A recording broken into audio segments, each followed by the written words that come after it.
siapkan hati dan siapkan diri untuk mendengarkan firman Tuhan. Mari bersama-sama kita pujikan lagu ini. Terlalu besar kasih-Mu Tuhan.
bersama-sama kami di sini. Roh-Mu yang kudus hadir bersama kami dan Engkau siap memberkati setiap kami yang hadir. Kami bersyukur buat anugerah-Mu, buat kebesaran dan kemurahan-Mu yang luar biasa dalam hidup kami.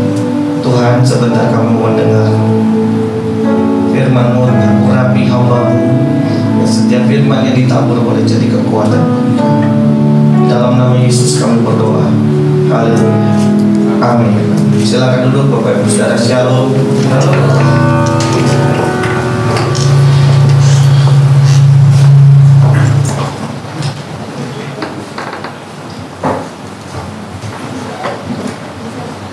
Bapak Ibu Saudara yang kasih dalam Tuhan, pagi ini kita patut bersyukur buat kebaikan Tuhan karena kita bisa ibadah di tempat ini. Saya sebelum potong mau menyapa beberapa orang yang ini hadir ya. Ada tante saya, tante Mama Mama Rani punya kakak ya, dari makanya Mama Rani. Ada tante, ada Kesia, anaknya ada Kariri dan Kak Ari. Thank you udah datang bersama-sama dengan kami. Ada juga yang jauh tadi, TV Nabawan. Nah, ini dulu melayani di Palangkaraya, Bapak Saudara. Ya, terus ke Jakarta ya. Terus sekarang kita bisa ketemu lagi Pi ya. Waduh, ini dari Palangka. Lalu ada keluarga dari Mas Silvanus. Ya, ada Mas Sil, adiknya dan Bapak sama Ibu ya. Ini dari Cilacap ya. Terima kasih Bapak Ibu udah datang bersama-sama buat kita dan beberapa rekan-rekannya. Ada Om Rudi, ada ini, ada Neng, Siska, ada ini satu grupnya. Thank you for coming.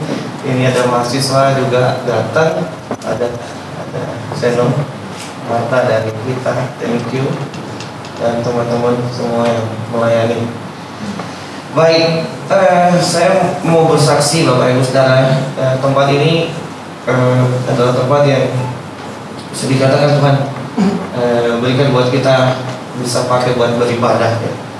Dan selanjutnya yang tidak kalah penting adalah saya bersyukur buat semua ini alat-alat Bapak Ibu Saudara, kayak speakernya ada 5 speaker, mixer, ada TV ya ini. Ini kita mereknya Casio, dikasih orang. Oh nggak ada yang tepuk tangan. Saya tetap berpikir begini, kita dipinjemin alat ya. Tetapi apapun itu ya, Bapak Ibu Saudara, ini luar biasa. Saya sebenarnya awalnya ditanya, speakernya butuh berapa? Saya bilangnya 2 awalnya, dikasihnya 5. Misalnya 5 buat pakai. Terus ini juga Videotron sebenarnya jatuhnya ya, bukan TV ya, tapi bisa pakai TV juga.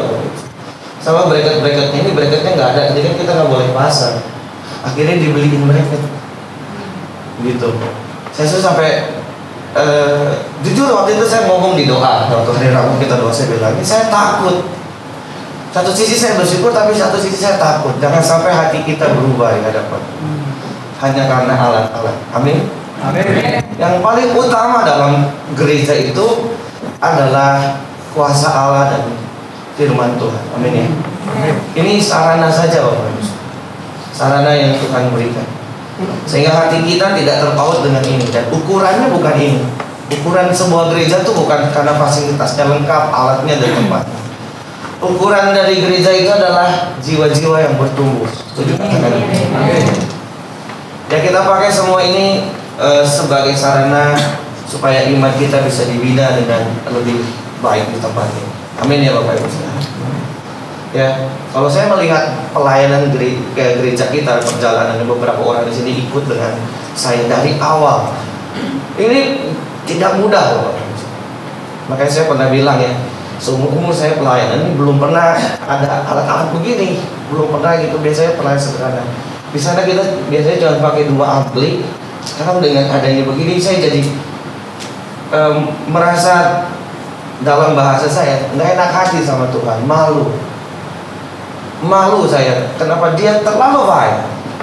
Makanya Bapak Ibu Saudara, saya mengajak begini, dengan adanya ini ya, ini bentuk dari berkat dan penyataan Tuhan buat gereja kita bahwa Tuhan menyertai kita di sini. Amin. Makanya ya, makanya saya ajak kita semua, ayo lebih sungguh sama Tuhan. Ya, teman-teman, kita melayani lebih lagi ya. Supaya kita jangan malu hati ya. Kita melayani dengan sekedarnya, kita melayani dengan lebih baik lagi. Ayo kita semangat lagi dan kita berkarya, cari jiwa, melayani pekerjaan Tuhan, hidup dalam kebenaran. Kita bertumbuh bersama-sama lebih lagi dari yang kemarin. Amin. Amin. Amin. Puji Tuhan. Saya rindu Bapak Ibu Saudara kita semakin kenal, semakin dalam dengan Tuhan. Kita tidak lengah lagi, tapi semakin bergairah untuk melayani pekerjaan Tuhan. Tema khotbah saya pagi ini adalah berakar di dalam Tuhan, rooted in Christ. Dalam Kolose pasal yang ke-7 ayat yang 2 ayat yang ke-7 dan ke-8, Bapak Ibu Saudara perhatikan apa nasihat Rasul Paulus di sana. Hendaklah kamu berakar di dalam Dia dan dibangun di atas Dia. Hendaklah kamu bertambah teguh dalam iman yang telah diajarkan kepadamu, dan hendaklah hatimu melimpah dengan syukur. Hati-hatilah supaya jangan ada yang menawan kamu dengan filsafatnya yang kosong dan palsu, menurut ajaran turun-temurun dan roh-roh dunia, tetapi tidak menurut Kristus. Bapak Ibu saya kasih dalam Tuhan, di dalam surat ini Paulus dengan orang percaya sedang berhadapan dengan satu keadaan ya. Keadaan yang sedang dialami oleh orang-orang di Kolose. Salah satunya mereka berhadapan dengan kehidupan masyarakat yang pada saat itu Bapak Ibu Saudara mereka terlalu dipengaruhi oleh budaya. Di slide selanjutnya Bapak Ibu Saudara, ini tantangan yang dihadapi oleh orang Kolose adalah satu bidang ya, satu bentuk pengajaran tradisi ya. Pertama, mereka itu terlalu roh agamawi ya, terlalu agamawi. Nah, yang jadi seakan-akan beragama gitu ya, jubah-jubah agama, tetapi tidak menunjukkan bahwa mereka adalah orang yang beragama. Jadi hanya memakai jubah agama. Mereka adalah orang-orang yang berhadapan dengan tradisi dan kebudayaan yang saat itu sangat kuat, atau mitos-mitos Yunani yang sangat kuat. Lalu ilmu perbintangan. Jadi istilah roh-roh dalam dunia tadi, dalam ayat tadi itu dari istilah stokeia yang mengacu kepada ilmu perbintangan kuno. Jadi hidup mereka ditentukan, digantungkan oleh apa yang ada di luar. Mereka percaya betul hitung-hitungan tanggal, tahun, bulan ya. Kalau kita mengenal dari tradisi Yunani, yaitu adalah rasi bintang. Ya, Bapak Ibu Saudara, dulu waktu saya kecil ada majalah apa kayak Femina kayak apa begitu ya. Biasanya di majalah-majalah itu di tengahnya ada horoskop, bener ya? Pisces, Sagittarius, Aquarius, terus lain-lain. Lalu dia jodoh bulan Agustus, jangan deket-deket katanya. Semua itu lahir dari Yunani, Bapak. Dari hitungan-hitungan orang Yunani, dan saat itu orang terjebak hidup dalam roh agamawi. Nah, tentu hari ini mungkin hal-hal seperti ini sudah tidak kita jumpai secara signifikan karena masyarakat makin modern, Bapak Ibu. Ya. Di kota-kota besar kita tidak lagi menemukan hal-hal seperti ini, walaupun sebenarnya secara tradisi Indonesia ini kaya dengan tradisi. Anak baru lahir ya, pasang lampu di depan, kan nggak ada hubungannya sebenarnya ya. Taruh peniti supaya jangan diambil tuyul atau diambil apa. Emang tuyul takut sama peniti? Kan enggak. Tapi itu tradisi ya. Orang meninggal ya, kasih tepung di apa namanya, di tempat tidur ya. Dulu mak saya begitu waktu saya meninggal itu masih tuh nabur. Kenapa mak, saya tanya? Ntar kalau engkau balik kakinya kelihatan ya. Bapak Ibu Saudara, saya pikir nggak mungkin ya. Katanya setan nggak apa, nggak ada kakinya.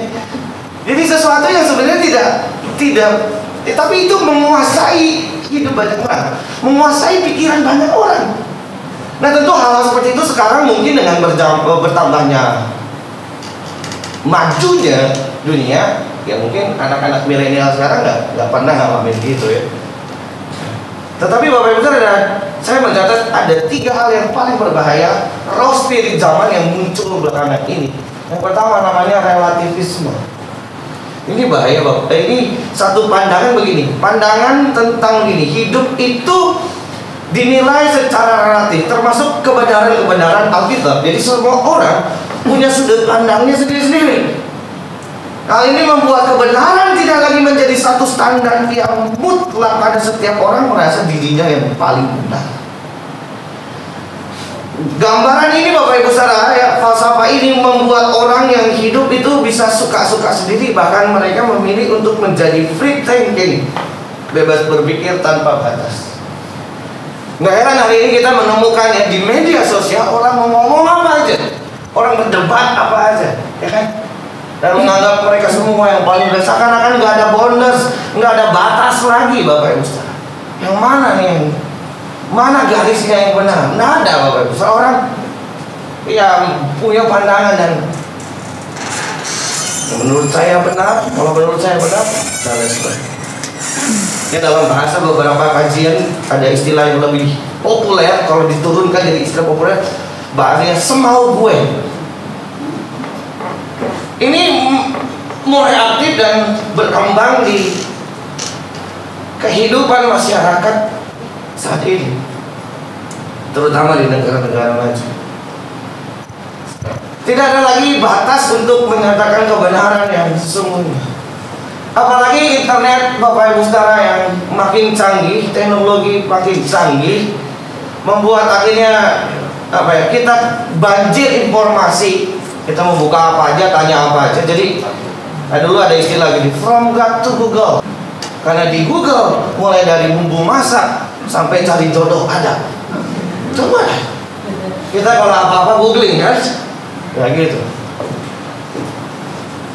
Dan banjir informasi itu membuat banyak orang berkembang pikirannya sehingga apa saja bisa masuk tanpa disadari. Tergantung siapa yang kita percaya.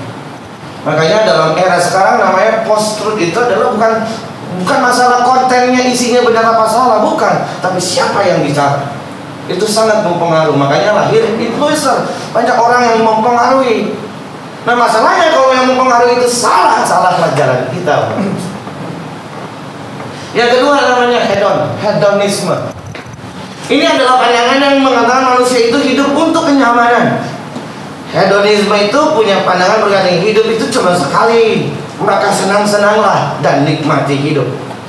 Jadi manusia diarahkan untuk hidup dalam keadaan yang nyaman dan menjadikan ini yang bahaya ini, menjadikan kesenangan dan kenyamanan itu tujuan utama dalam kehidupan.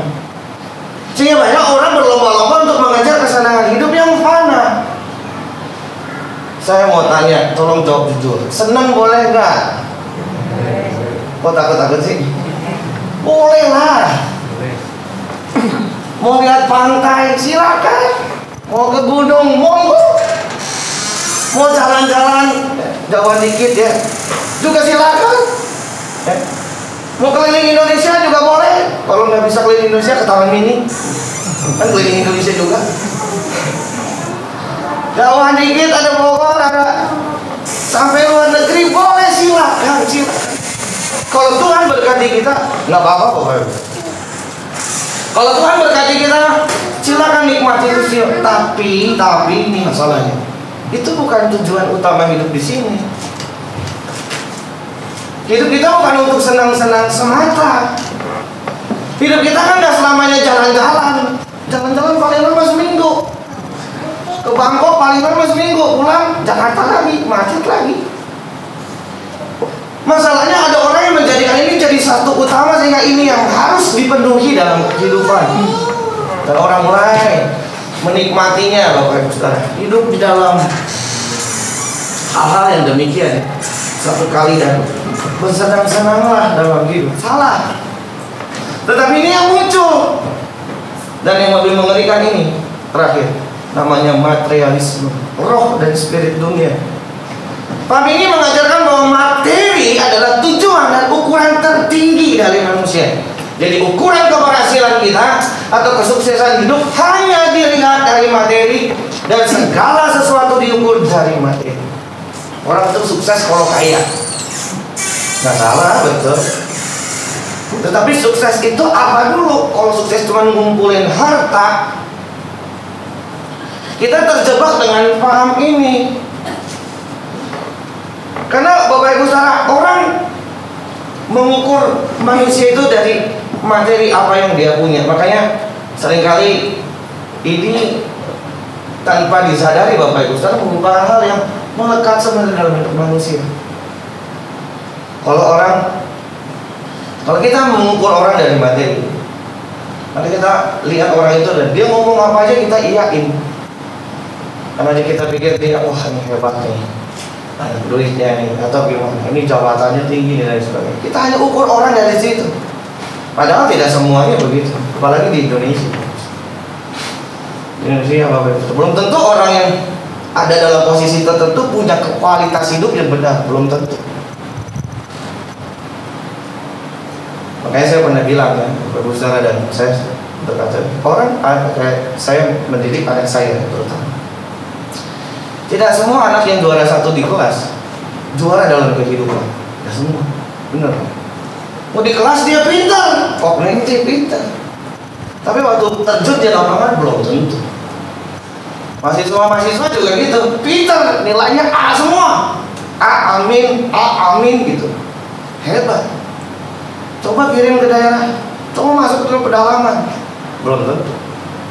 Ketemu orang yang kerasukan, nggak bisa begini. Iblis yang adalah diabolos, bahasa Yunani maksudnya. Itu turun ke adalah melawan kita adalah kosmos dalam dunia. Waduh.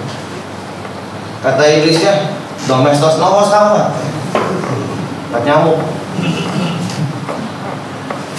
Belum tentu Bapak Ibu Saudara, makanya kita nggak boleh punya standar dan ukuran hanya menilai orang dari ini penampilan dan lain sebagainya. Tapi inilah dunia kita hari ini. Maka itu Bapak Ibu Saudara, dalam Kolose ini Paulus kasih nasihat. Yang paling penting adalah hendaklah kamu berakar di dalamnya. Setahu saya minggu yang lalu bulan ini dibangun ya, membangun kan. Saya yang di akarnya. Minggu lalu bulan ini bahas tentang membangun. Saya mau bahas sekarang ya, di akar. Makanya nasihat pertama dari Paulus dan ini yang akan saya bahas adalah jadi orang percaya itu harus berakar. Sama-sama ngomong berakar. Bapak Ibu Saudara, akar itu adalah hal yang paling penting, salah satu bagian yang sangat penting pada tumbuhan. Akar itu nggak kelihatan, tapi peranannya penting. Akar itu adanya di bawah, nggak kelihatan, tetapi punya peranan yang penting. Kata berakar itu dari istilah erizomenoi, dari kata ritso. Ritso itu artinya sesuatu yang ditancapkan. Next, sesuatu yang ada tertancap, dan yang ditancapkan ini sesuatu yang permanen sebenarnya. Jadi kalau sudah di situ, jangan dicabut. Kalau sudah nancap, jangan dipindahkan lagi. Dan memang begitu ya. Tanaman kalau dipindah-pindahin, pokoknya enggak, itu mati. Jadi kalau sudah tertanam, harus Bapak Ibu Saudara, dan berakarlah di sana. Dan masalahnya tertanamnya di mana? Harus tertanamnya di dalam Kristus, katanya Paulus. Next, di dalam Kristus. Jadi yang harusnya tertanam diri kita tanamkan kemana Bapak Ibu Saudara? Ke Kristus. Gereja lokal itu hanya sarananya. Yang paling utama adalah hidup kita kepada Kristus. Makanya Bapak Ibu Saudara, kalau kita berakar, apa sih pentingnya berakar? Satu, orang yang berakar itu akan menjadikan dia kuat. Salah satu fungsi akar itu adalah menopang tanaman. Kenapa tanaman bisa kuat? Karena ada akarnya. Dalam Matius 13:21 di situ dikatakan, tetapi ia tidak berakar dan tahan sebentar saja apabila datang penindasan atau penganiayaan, karena firman itu orang itu pun segera murtad. Kenapa? Karena tidak berakar. Di dalam Amsal dikatakan, Amsal 12 ayat 3, orang tidak akan tetap tegak karena kefasikan, tetapi akar orang benar tidak akan goncang. Kefasikan tidak akan membuat kita berdiri tegak dalam menghadapi tantangan dan pergumulan. Tetapi orang-orang benar yang berakar, dia adalah orang-orang yang kuat, Bapak Ibu Saudara. Itu sebabnya berakar di dalam Kristus menjadi penting, karena Bapak Ibu Saudara yang berakar di dalam Tuhan, Bapak Ibu Saudara punya kekuatan. Next. Dalam Roma pasal 11-18 itu dikatakan, janganlah kamu bermegah terhadap cabang-cabang itu. Jikalau kamu bermegah, ingatlah bahwa bukan kamu yang menopang akar itu, melainkan akar itu yang menopang kamu. Jadi berakar kuat dalam Kristus akan membuat kita jadi kuat dalam menghadapi penderitaan dan tantangan kehidupan. Penting sekali Bapak Ibu Saudara kita berakar di dalam Tuhan.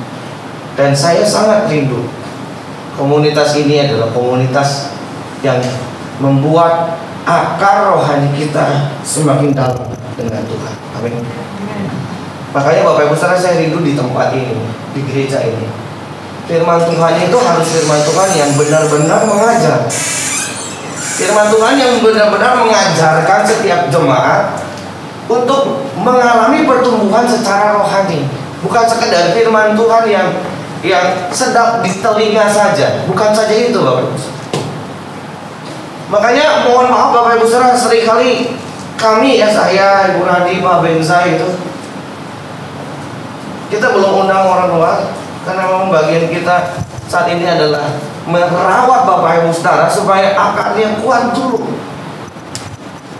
Kita ingin satu hati, satu visi untuk membawa Bapak Ibu Saudara mengenal Tuhan dan bertumbuh dengan baik di sini.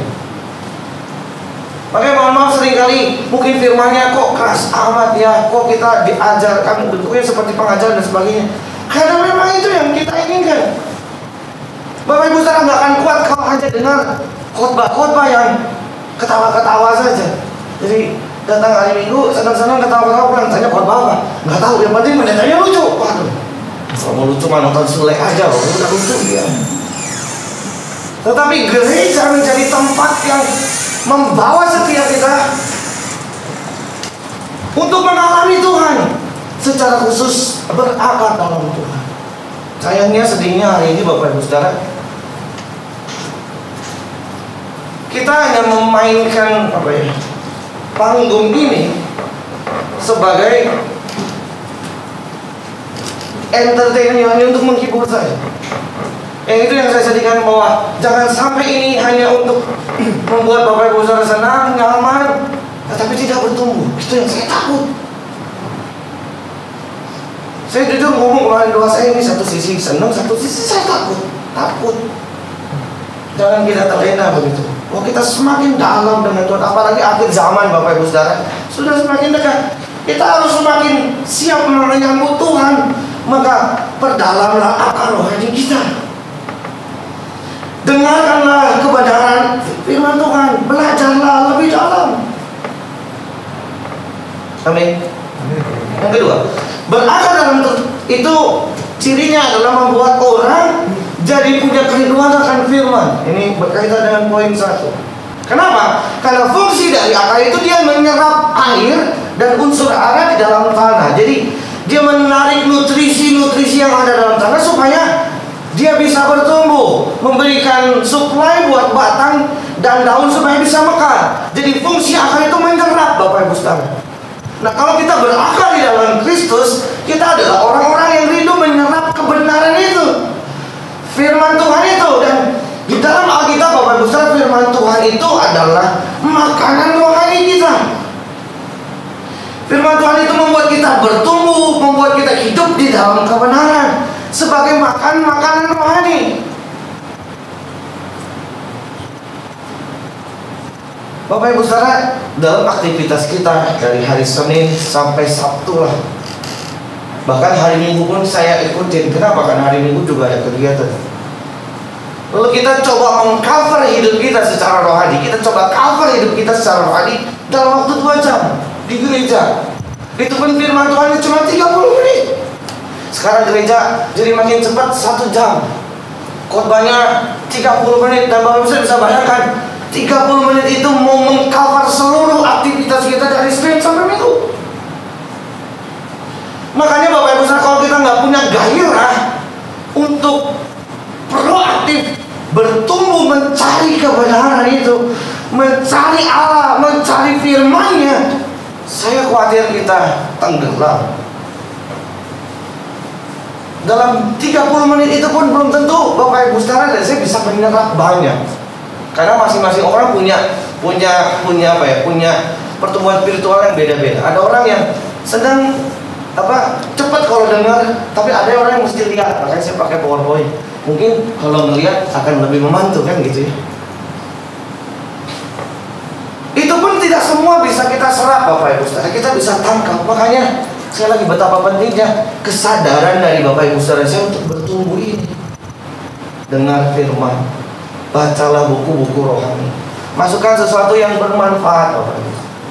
Saya ingat banget saya diajarkan begini, jangan lagi mau diganggu dengan apa yang ada di sekitar kita. Terutama apa yang kita pegang setiap hari. Saya mau tanya, apa yang dipegang setiap hari? Wah, tepat banget jawabnya. Emang setiap hari pegang handphone, ya kan? Setiap hari kita pegang itu dan seringkali itu ya. Mulai dari chattingan di grup, benar nggak? Grup arisan, grup SMA, grup SMP, grup SD, grup TK, kalau ada. Belum lagi sosial media, ada yang main Instagram, main Facebook, main TikTok, benar nggak? Ada yang lucu-lucu, hahaha gitu. Tapi tanpa disadari Bapak Ibu saudara itu jadi makanan bagi jiwa kita loh. Ya, lihat, tahu-tahu 1 jam, nggak berasa. Ketawanya, wow, lucu, bagi lucu sebar. Tapi kalau waktu itu bisa Bapak Ibu saudara pakai untuk dengar podcast rohani, dengar siaran rohani, cuma 15 menit. Itu bantu mengcover rohani kita. Jangan didistract dengan keadaan ini, mari bertumbuhlah dengan kebenaran.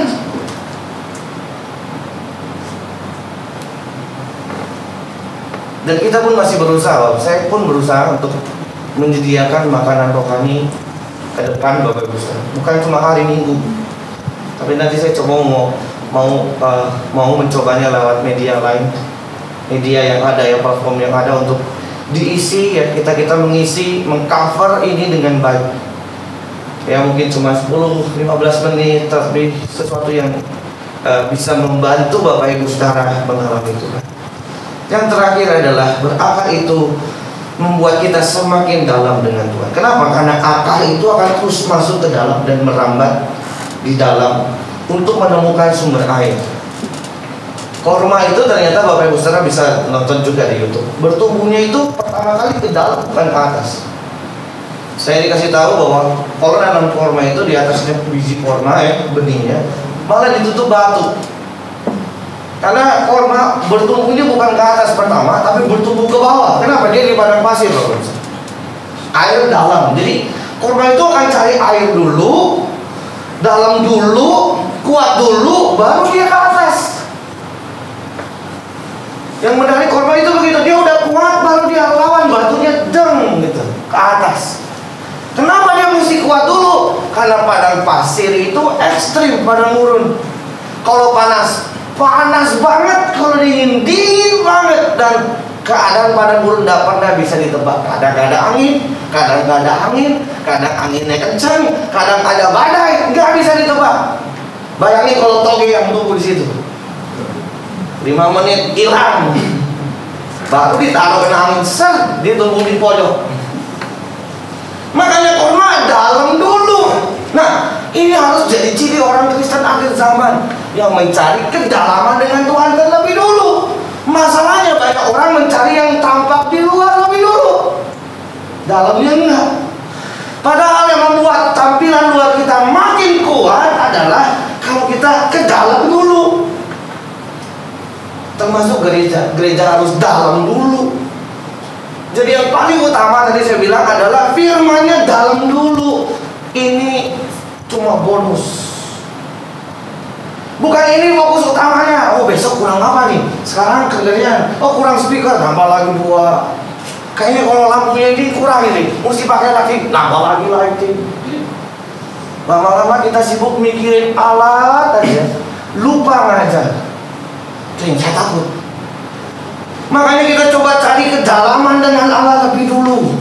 Kedalaman itu dalam Alkitab selalu bicara soal relasi dengan Allah, hubungan dengan Allah. Mereka yang berakal adalah mereka yang rindu semakin dalam dengan Tuhan.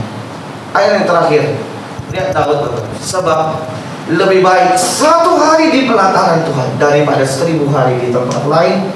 Lebih baik berdiri di ambang rumah Tuhan Allahku daripada diam di kemah-kemah orang fasik. Daud itu berkata, dia rela mengorbankan 1000 hari demi yang satu ini ada dalam hadirat Tuhan. 1 hari jauh lebih penting daripada 1000 hari itu. Dan yang cuma 1 hari itu, dia berkata, aku lebih baik ada di rumahmu. Kenapa? Kalau kata Daud, di rumah Tuhan ada hadiratnya. Mazmur pasal 16 ayat 11 berkata, engkau memberitahukan kepadaku jalan kehidupan. Di hadapanmu ada sukacita berlimpah-limpah, di tangan kananmu ada nikmat senantiasa. Bagi Daud, tidak ada tempat yang lebih indah selain dengan hadirat Tuhan. Makanya Bapak Ibu saudara, saya rindu kita adalah orang-orang yang rindu membangun akar rohani kita semakin dalam. Dan saya berdoa tempat ini menjadi sarana untuk akar kita tancapkan kepada Kristus. Sekali lagi, kepada siapa? Bukan kepada gereja, kepada Kristus, supaya kalau Bapak Ibu saudara berakar pada Kristus, dia tumbuh baik, akan bertumbuh dengan baik. Itu doa saya. Dan saya rindu Bapak Ibu saudara menjadi bagian bagi kami semua. Saya rindu di Toplok ini jadi sarana menghantar Bapak Ibu saudara mengalami Tuhan. Saya rindu sampai akhir nanti kita terus mendampingi Bapak Ibu saudara, dan kita bersama-sama mengalami Tuhan di dalam Tuhan. Amin. Amin.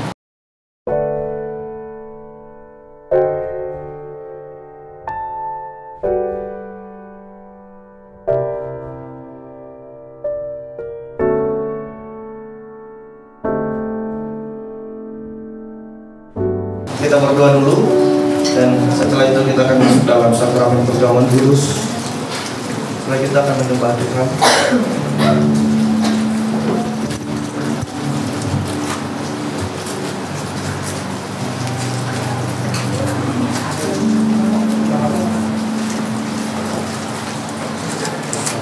Cukup?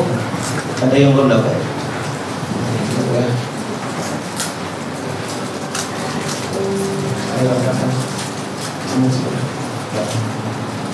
Oh juga.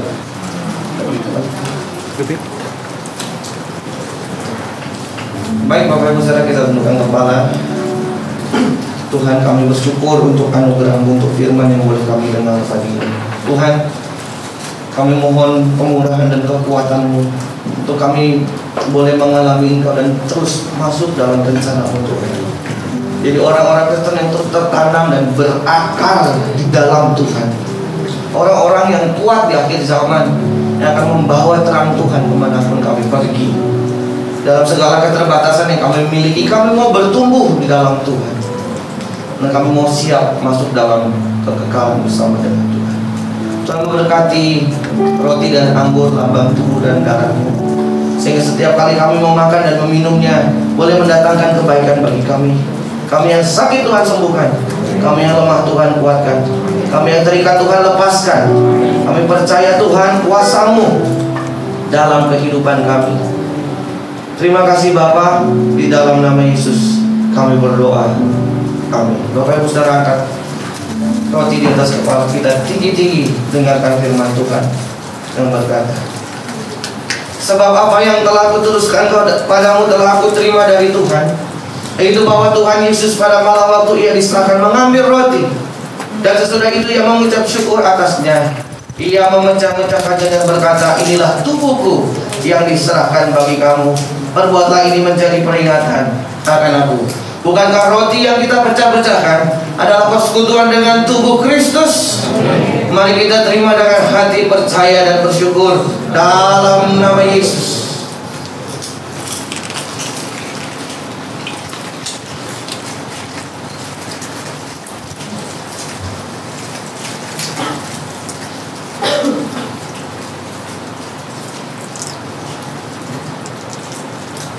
Mari kita angkat cawan tinggi-tinggi sekali lagi Bapak Ibu. Demikian juga ia mengambil cawan sesudah makan lalu berkata, cawan ini adalah perjanjian baru yang dimateraikan oleh darahku. Perbuatlah ini setiap kali kamu minumnya, menjadi peringatan akan aku. Bukankah cawan ucapan syukur yang atasnya kita ucapkan syukur adalah persekutuan dengan darah Kristus? Amin. Mari kita terima dengan hati percaya dan bersyukur dalam nama Yesus.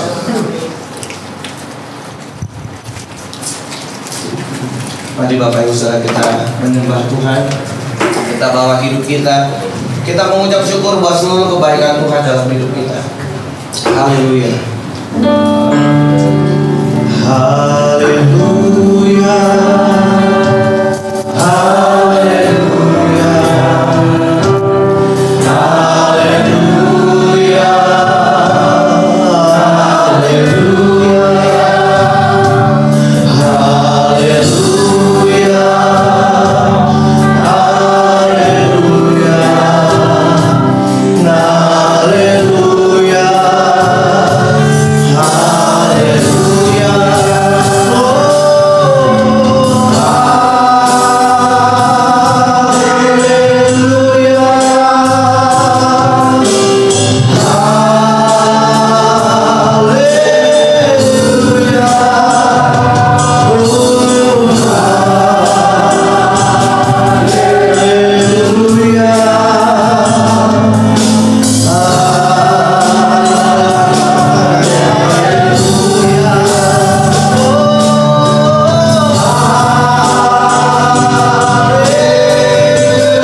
Ada di sini Bapak Ibu Saudara dan siap memberkati Bapak Ibu Saudara. Saya rindu berdoa buat Bapak Ibu Saudara semua pagi ini kalau tidak keberatan. Saya rindu Bapak Ibu Saudara diberkati oleh Tuhan, mengalami Tuhan. Hari ini Bapak Ibu Saudara yang kau datang dengan segala pergumulan, kau punya tantangan dan pergumulan secara pribadi. Saya rindu berdoa buat Bapak Ibu Saudara. Dan saya percaya Tuhan dengan kekuatannya, Tuhan dengan kuasanya akan menolong Bapak Ibu Saudara. Dia akan berikan Bapak Ibu Saudara kekuatan yang baru. Dia akan membukakan jalan bagimu. Dia akan menopang engkau, memelihara hidupmu. Mari kalau tidak keberatan Bapak Ibu Saudara yang mau didoakan, atau kita semua sama-sama, mari kita angkat tangan kita Bapak Ibu Saudara di hadapan Tuhan. Kita angkat tangan kita di hadapan. Kita mau bersyukur buat kebaikan Tuhan. Terima kasih Tuhan, terima kasih. Haleluya, haleluya. Mari kita sembah Tuhan Bapak Ibu Saudara. Haleluya. Kami sembah.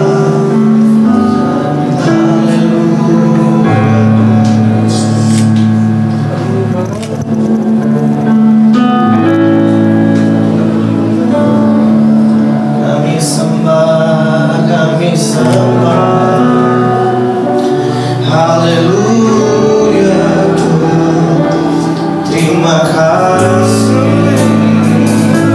Haleluya.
percaya kuasa bilur-Mu menyembuhkan segala penyakit. Kami berdoa dalam nama Yesus, Tuhan menjamah, menyembuhkan, memulihkan kehidupan kami. Terima kasih, terima kasih, terima kasih, terima kasih. Sekali lagi Tuhan, hamba mengangkat tangan di hadapan-Mu dan memberkati setiap umat-Mu. Turunlah berkat atas kehidupan mereka semua dalam nama Yesus. Tuhan memberkati hidup mereka dalam nama Yesus. Memberkati rumah tangga mereka, memberkati pekerjaan mereka, studi mereka, kehidupan mereka diberkati oleh Tuhan. Terima kasih Tuhan yang menopang, memelihara mereka setiap hari. Tuhan yang menjaga dan melindungi mereka dengan kuasa. Terima kasih Bapa. Ini doa kami dalam nama Yesus kami berdoa. Haleluya. Amin. Silakan duduk Bapak Ibu sekalian.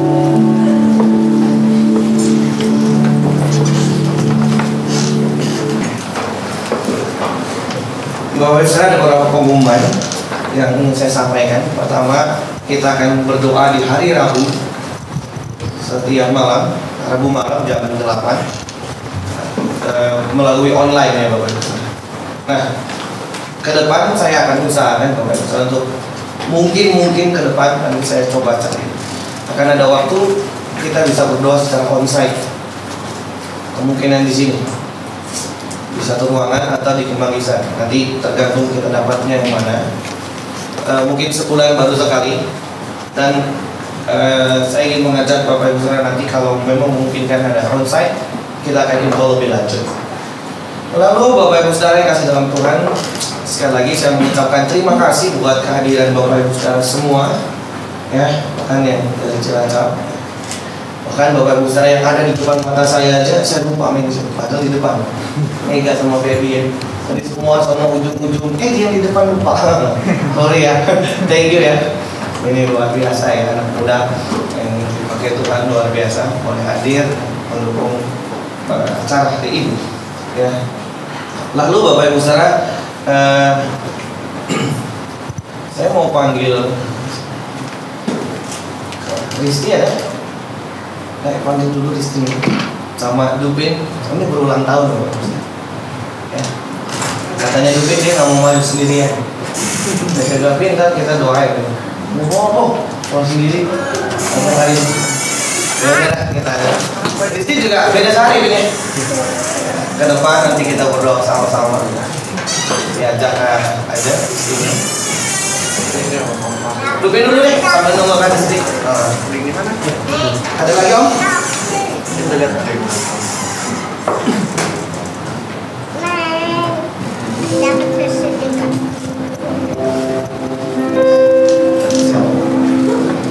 Tenang gitu. Ini sini dulu kayaknya. Nama Risti. Nah, ini yang berulang tahun. Ya. Kita nyanyi dulu ya. Panjang umurnya. Di dalam doa dari E ya. Oke. Panjang umur lagi. Panjang umurnya di dalam Tuhan. Di dalam Tuhan. Di dalam Tuhan. Happy birthday to you. God bless you. Happy birthday. Happy birthday. Happy birthday to you. Lilin. Lilinnya ada? Nggak boleh ada ya. Kuenya ada di belakang. Sama-sama ya. Dupin ada yang mau disampaikan sepatah dua patah kata? Wis ya, boleh deh. Ini bisa kau pegang mic lama nih. Ya, Bapak Ibu, terima kasih buat kehadirannya. Sedikit cerita bahwasannya saya ikut Maju selama dari SMA. Jadi udah ngerasain tuh pindah-pindah tempat udah ngerasain. Dan terakhir di sini. Dan seperti Maju bilang, Tuhan menunjukkan pertolongannya buat gereja ini. Dan saya pun merasakannya. Banyak pertolongan Tuhan yang terjadi terjadi di gereja ini, dan saya lihat sendiri dengan kepala mata saya sendiri. Dan puji Tuhan, Tuhan menolong gereja ini, Tuhan menolong kita, Tuhan menolong kita semua. Maksud saya, ya. Jadi setiap hari usahakan untuk mengucap syukur sama Tuhan karena pertolongannya nyata. Bisa dirasakan. Itu aja.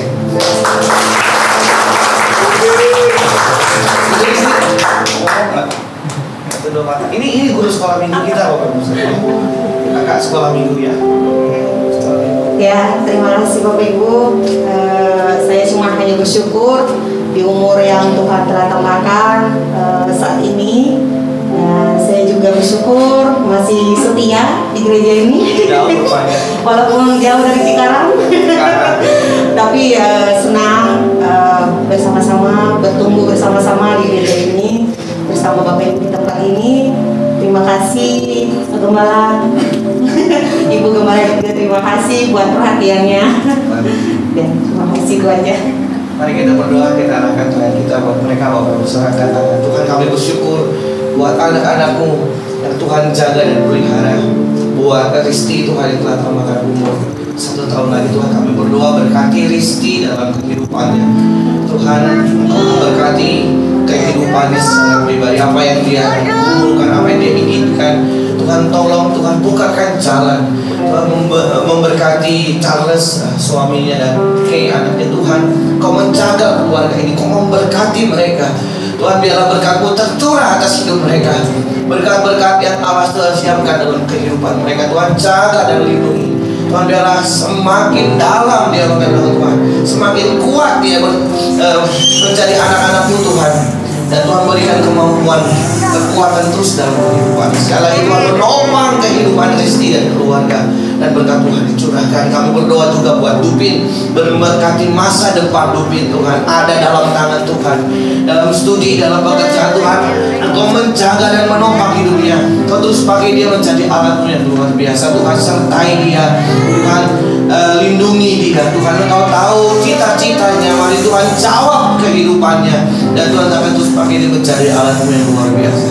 Terima kasih Bapak. Ini doa kami dalam nama Yesus kami berdoa. Haleluya. Amin. Silakan duduk Bapak Ibu. Ini acara yang paling terakhir Bapak Ibu.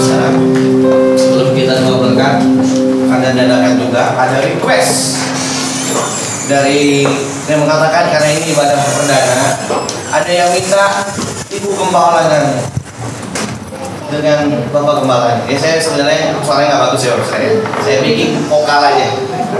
Bu, ada request Ibu nyanyi katanya, ya silakan. Kita tutup. Ya.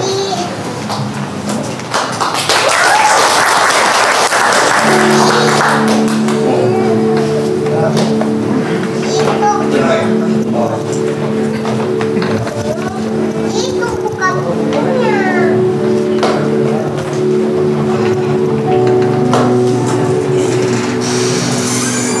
Request Bapak Ibu Saudara, karena suara saya terbatas, saya main musik aja.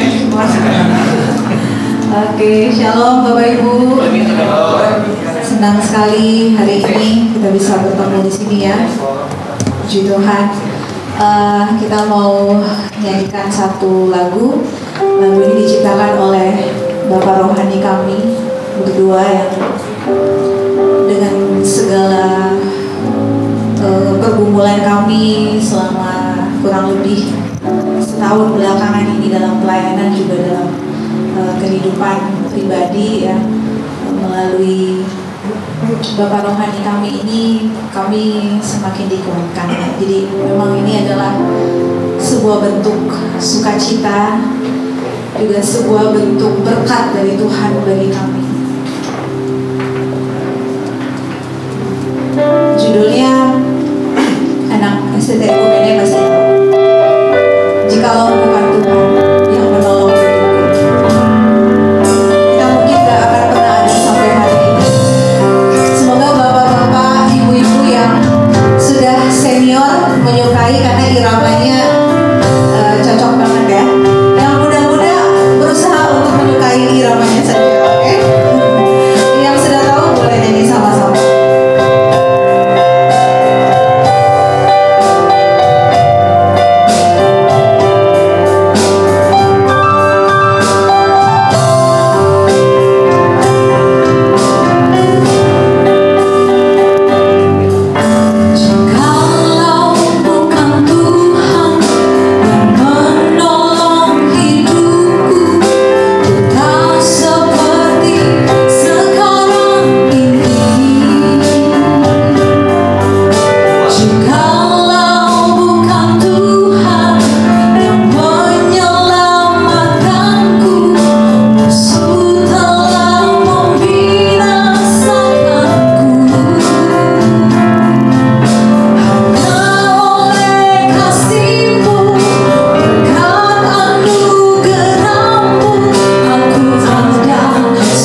lewati beberapa bulan belakangan ini ya. Pujian ini sangat relate dengan kami. Kalau bukan Tuhan, siapa yang mau tolong kita? Amin. Banyak orang yang memang secara manusia bisa kita mintai tolong dan kita andalkan, tapi ternyata nggak banyak yang bisa menolong kita. Bahkan orang terdekat pun mungkin sekalipun tidak bisa atau tidak punya waktu untuk menolong kita. Justru di saat-saat yang seperti itu, Tuhan pengen ngajarin kita semua bahwa hanya Tuhan satu-satunya pribadi yang bisa menolong kita. Amin. Seberapapun besarnya pergumulan, masalah yang kita alami, orang lain mungkin nggak ngerti, orang lain mungkin hanya bilang kita lebay gitu ya, dan sebagainya gitu, baperan atau ya banyak hal gitu. Tapi hanya satu pribadi yang memang ngerti apa yang kita alami, dan gak cuma ngerti, tetapi dia turun tangan menolong kita. Jadi kalau kita gak bisa setia sama pribadi yang satu ini, itu luar biasa gak bagusnya gitu ya. Justru kita mesti setia sampai akhir dengan pribadi yang luar biasa ini. Namanya siapa Bapak Ibu? Tuhan Yesus Masih. Kita mau nyanyi KPF-nya, bisa ikutin pelan-pelan ya. Siapa suruh tadi request, jadi aku awal deh.